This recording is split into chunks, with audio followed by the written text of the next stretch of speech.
రైతులు రసాయనాల వాడకం తగ్గించి ప్రకృతి వ్యవసాయం వైపు రావాలన్నారు రైతు కమిషన్ చైర్మన్ కోదండరెడ్డి.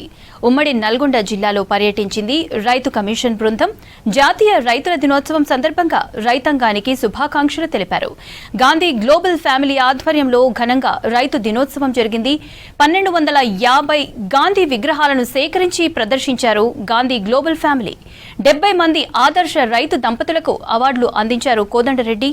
అనంతరం చిట్యాల మండలం తాళ్లవెల్లాండ్ల గ్రామంలో రైతు రత్న అవార్డు పొందిన రైతు వ్యవసాయ క్షేత్రాన్ని సందర్శించారు కోదండరెడ్డి. కార్యక్రమంలో రైతు కమిషన్ సభ్యులు గోపాల్ రెడ్డి, భవానీరెడ్డి, భూమి సునీల్, స్థానిక ఎమ్మెల్యే వేముల వీరేశం పాల్గొన్నారు.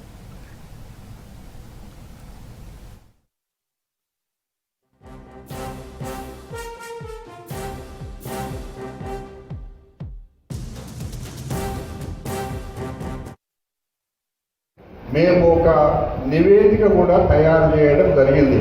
పూర్వం మన సాంప్రదాయ వ్యవసాయమే ఈరోజు మీరు చేస్తున్న ప్రకృతి వ్యవసాయం.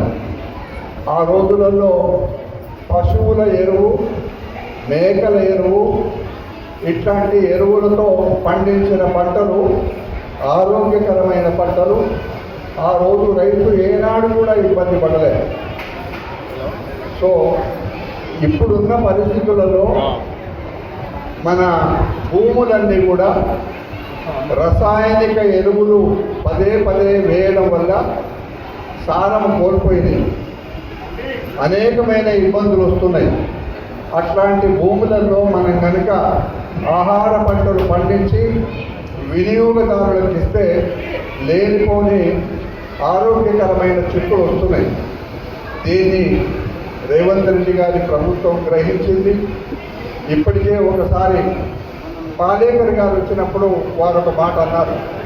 వారికి అవార్డు వారి చేతుల మీదుగా ఇస్తూ పాలేకర్ గారు కోరిన విధంగా మా రాష్ట్రంలో కూడా ప్రయత్నం చేస్తాము అనే మాట మాట్లాడుతూ వేదిక పైన ఉన్న మంత్రులకందరికీ కూడా ఒక సూచన కూడా చేయడం జరిగింది.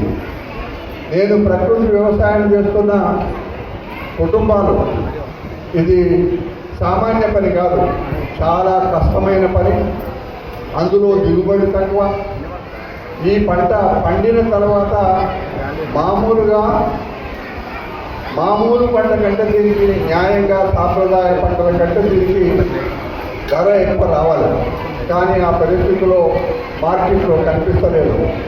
దీనికి అందరికీ కూడా రాష్ట్ర ప్రభుత్వం సుముఖంగానే ఉంది.